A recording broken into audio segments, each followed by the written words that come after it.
घर की बहुओं को चूल्हा चौका करना ही शोभता है, और इसे देखो काम से जी चुराने के लिए जब देखो किताबें लेकर बैठ जाती है। पता नहीं पढ़कर क्या करना है।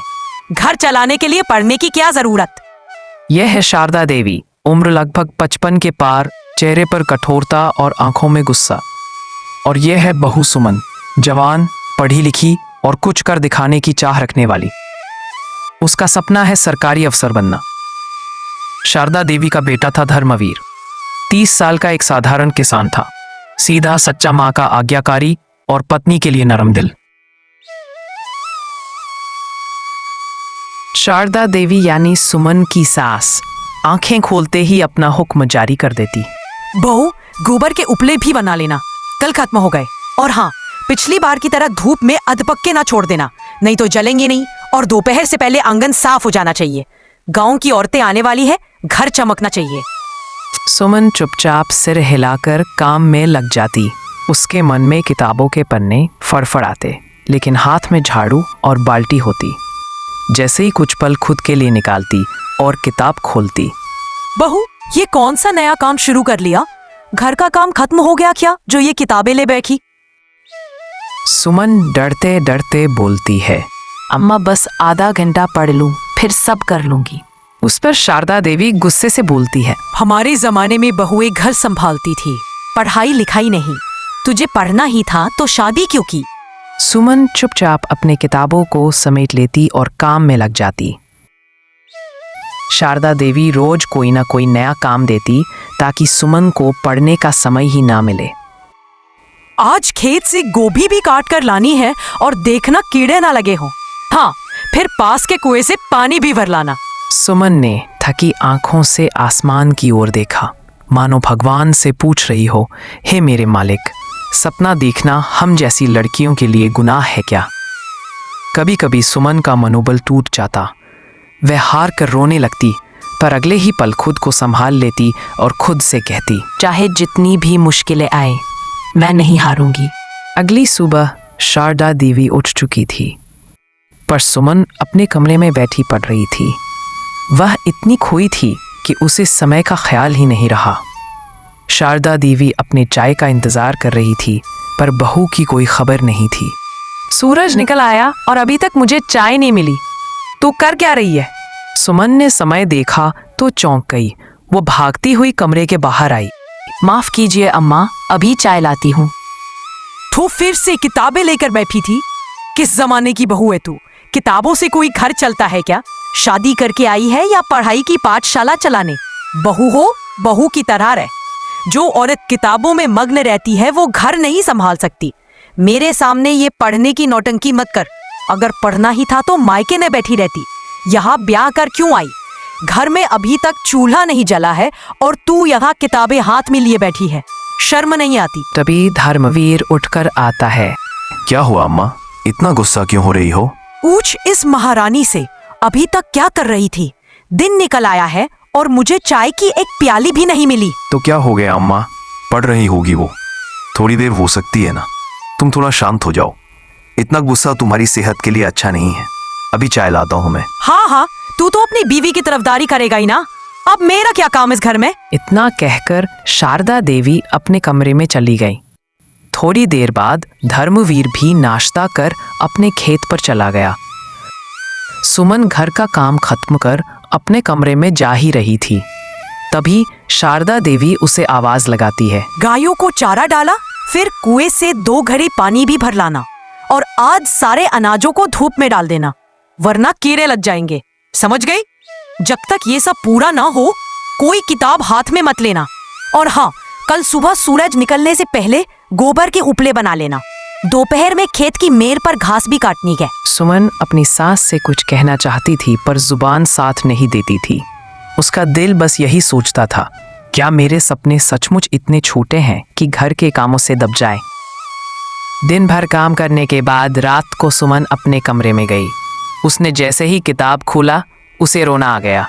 उसका शरीर थक के चूर हो गया था। वह कमर और पीठ की दर्द की वजह से बैठ नहीं पाई। वह खुद को रोने से रोक नहीं पाई। शायद इस जन्म में मैं अपने सपने पूरे नहीं कर पाऊंगी। मेरी जिंदगी इन चूल्हे चौके में ही सिमट के रह जाएगी। जब धर्मवीर कमरे में आया उसने देखा सुमन रो रही है। क्या हुआ सुमन, तुम ऐसे रो क्यों रही हो? अम्मा ने कुछ कहा क्या?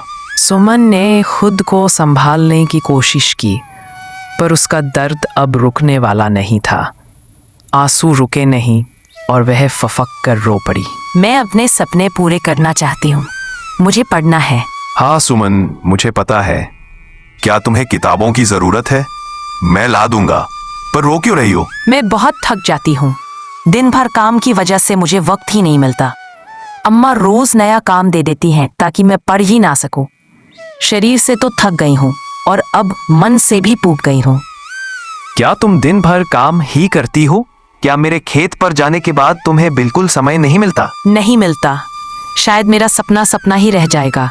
शायद मैं उस जमाने में पैदा ही नहीं हुई जहाँ लड़की पढ़कर कुछ बन सके। कहते हैं कि औरत ही औरत की दुश्मन होती है, और आज मैं इस कहावत को सच होते देख रही हूँ। धर्मवीर हैरान रह गया। फिर सुमन आंसू पोंछते हुए बोलती है, मैंने तो सोचा था कि शादी के बाद भी अपने सपने को जिंदा रख पाऊंगी, लेकिन अम्मा जी, उन्होंने तो जैसे मेरा सपना एक बोझ समझ लिया है। कोई भी चीज हो, काम पहले मेरे नाम होता है। पढ़ने बैठूं तो ताना, सांस लूं तो भी गुनाह। मेरी किताबें, मेरी रातें, मेरी आंखों का हर सपना, सब अब मुझे बोझ लगने लगे हैं। क्या सच में एक लड़की का सपना बस शादी तक ही होता है? क्या मैं सिर्फ रोटियां सेकने और झाड़ू पकड़ने के लिए पैदा हुई थी? मैं हार गई, अब मुझसे नहीं होगा। मेरा सपना शायद सपना ही रह जाएगा। ऐसा मत बोलो सुमन, मैंने तुझसे शादी सिर्फ इसलिए नहीं की थी कि तू रोटियां बनाए, घर का काम संभाले या मेरी माँ की सेवा करे। मैंने तुझसे शादी इसलिए की थी कि तू मेरी जिंदगी की साथी बने। उस दिन 7 फेरे लेते वक्त मैंने वचन लिया था कि तेरे हर सपने में तेरा साथ दूंगा। तब ये तो नहीं कहा था कि सपने सिर्फ मेरे होंगे और तू बस घर संभालेगी। और जब तक मैं जिंदा हूँ, कोई भी तुझसे तेरा सपना नहीं छीन सकता, चाहे हालात हों या लोग। मैं तुझसे वादा करता हूँ, अब एक भी दिन ऐसा नहीं जाएगा जब तू अकेली महसूस करेगी।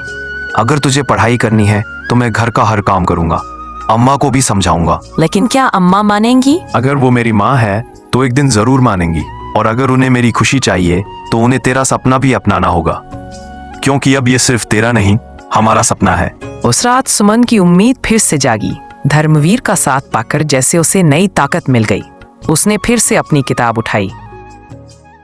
अगली सुबह थी। धर्मवीर आज जल्दी उठ गया था, लेकिन इस बार खेत की ओर नहीं गया। वह सीधा अपनी माँ के पास आ बैठा। आज खेत नहीं जाना क्या? शारदा देवी ने नजर उठाई, लेकिन कुछ नहीं बोली। अम्मा, आप सुमन को पढ़ने क्यों नहीं देती? घर का हर काम उसी से करवाती हैं। क्या बहू होना कोई सजा है? शारदा देवी चौकी। बेटे को इतने सालों में कभी इस लहजे में बोलते नहीं सुना था। धर्मवीर, तू मुझसे ऊंची आवाज में बात कर रहा है अपनी बीवी के लिए? नहीं अम्मा, मैं अपनी पत्नी के हक के लिए बात कर रहा हूँ। सुमन कोई काम नहीं टालती, दिन भर लगी रहती है, फिर भी आप उसे ताना देती हैं। वो पढ़ना चाहती है, कुछ बनना चाहती है, इसमें क्या बुराई है? तो क्या अब मैं काम करूंगी? मेरी उम्र देखी है, और ये बहू पढ़ लिख कर क्या करेगी? अफसर बनेगी क्या? अगर आप काम नहीं कर सकती तो मैं करूंगा।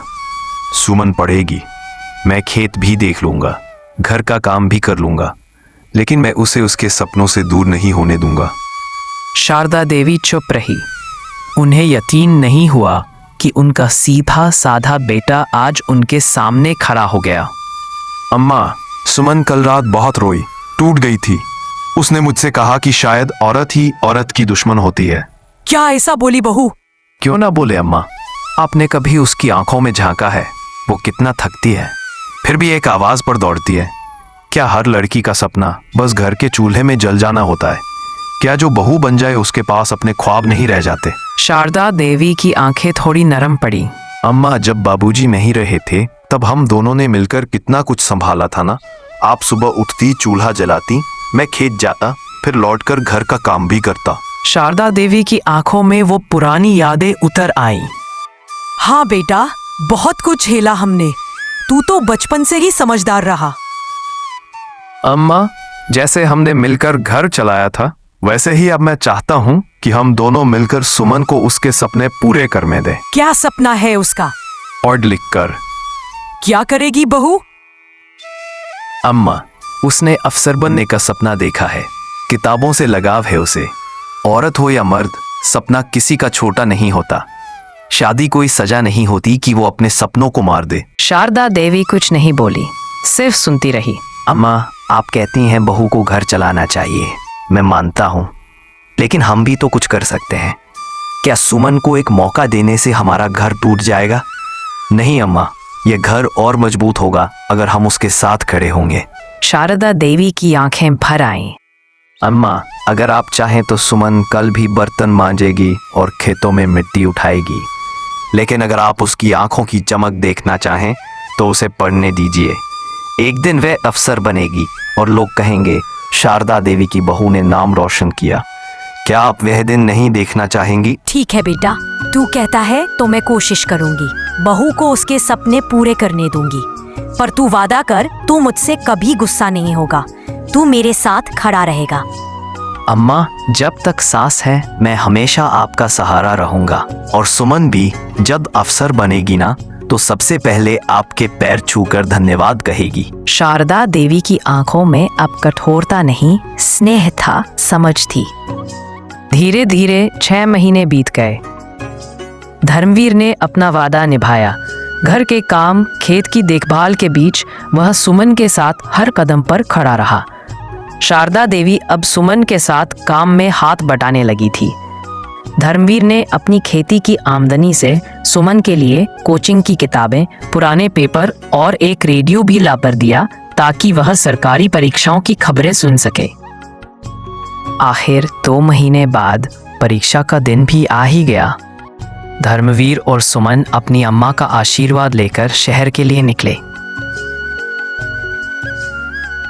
अब परीक्षा के परिणाम का इंतजार था। 1 महीने बाद डाकिया ने घर की चौखट पर आकर आवाज लगाई। ओ धर्मवीर, सुमन बहू के नाम चिट्ठी है। धर्मवीर दौड़ता हुआ बाहर आया, चिट्ठी हाथ में ली। सुमन की आंखों में बेचैनी और उम्मीद एक साथ थी। हाथ कांपते हुए चिट्ठी खोली। आपका चयन ग्राम विकास अधिकारी पद पर हुआ है। कृपया नियुक्ति पत्र हेतु जिला कार्यालय में उपस्थित हो। इतना पढ़ते ही सुमन की आंखों से आंसू बह निकले। वह फूट फूट कर रोने लगी। धर्मवीर ने उसे गले से लगा लिया। देखा सुमन, तेरा सपना अब सपना नहीं, हकीकत बन गया है। शारदा देवी भी यह खबर सुनकर भावुक हो गई।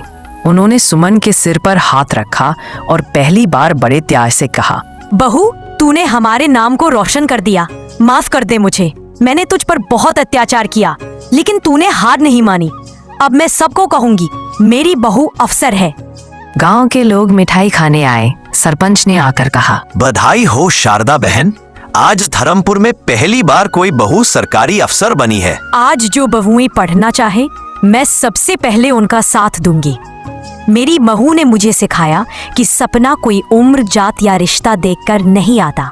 बच्चों, अगर आपको सुमन की संघर्ष भरी कहानी पसंद आई हो तो वीडियो को जरूर लाइक करें और ऐसे ही वीडियो देखने के लिए चैनल को सब्सक्राइब करें। मिलते हैं अगली वीडियो में, तब तक अपना ध्यान रखना।